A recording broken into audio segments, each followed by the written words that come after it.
Qu'est-ce qui est le plus important pour toi? Être respecté ou être aimé? Sacrée question. Quand on commence une relation, quand on débute en relation, bien souvent on n'ose pas s'exprimer, être soi-même, dire ce qui ne va pas, ce qui ne convient pas, on a peur de déplaire, de ne pas être aimé.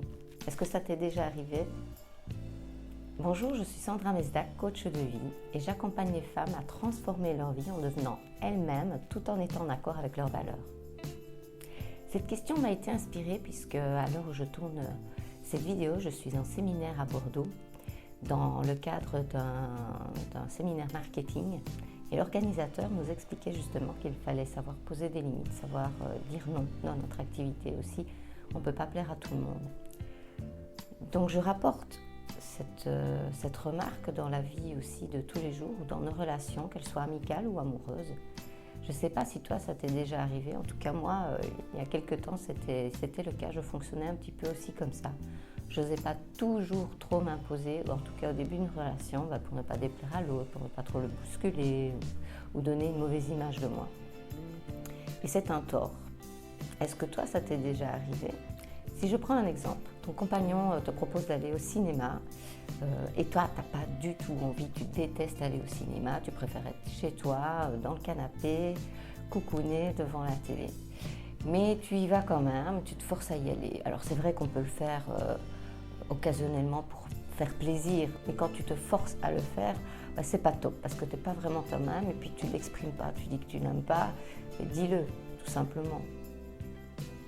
Un autre exemple, il ne te donne pas de nouvelles pendant 2 ou 3 jours. Je suis sûre que ça t'est déjà au moins arrivé une fois dans tes relations que tu râles parce que ton copain ne t'envoie pas de message ou ne répond pas.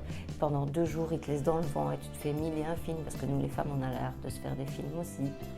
Mais quand tu le revois, n'hésite pas à lui dire concrètement ce qui t'a dérangé, ce qui t'a déplu, que son comportement ne te convient pas, ne te va pas. Qu'est-ce que tu as à perdre de toute façon?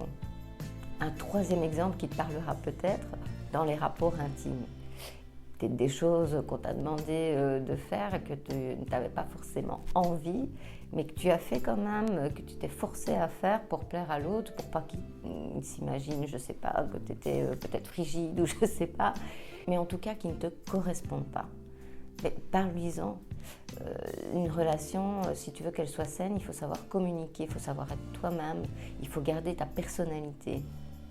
Comment veux-tu qu'un homme te respecte si finalement toi, tu ne te respectes pas? Toi, tu ne mets pas tes limites, tu ne dis pas ce qui te dérange, tu n'exprimes pas qui tu es, tu ne laisses pas aller ta personnalité telle qu'elle est. Pour cela, il faut être proactif. Donc je te donne un petit exercice. Tu prends une feuille de papier, un crayon. Tu fais un tableau. D'un côté, tu vas noter tout ce que tu peux accepter chez un homme et de l'autre, tout ce que tu ne peux pas accepter chez un homme. Ce sont tes standards et tu ne déroges pas à tes standards. Cet exercice, tu peux l'appliquer aussi dans tes relations amicales ou professionnelles. Je te donne 3 conseils pour te faire respecter. Le premier, tu dis directement ce qui va ou ce qui ne va pas. Que ce soit une action, un comportement qui t'a dérangé, tu en parles de suite. Le deuxième, fais-toi respecter. Dis directement ce que tu attends de la relation. Dis directement ce que tu as envie de faire. Quelle est ta véritable personnalité? Si tu es végane, si je sais pas moi, si tu aimes bien plutôt aller te promener à la montagne qu'à la mer, exprime-toi, dis les choses et sois naturel, sois toi-même.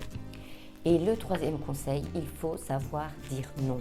Mets tes limites. Si quelque chose ne te convient pas, tu l'exprimes et tu le dis. Ne te force pas à faire des choses que tu n'as pas envie. L'amour, ce n'est pas s'oublier pour l'autre. Et puis finalement, c'est pas très attirant, c'est pas très sexy d'avoir une femme en face qui ne s'affirme pas et qui est platonique. Si tu mets en pratique ces conseils, tu seras aimé pour ce que tu es tout en te respectant toi-même.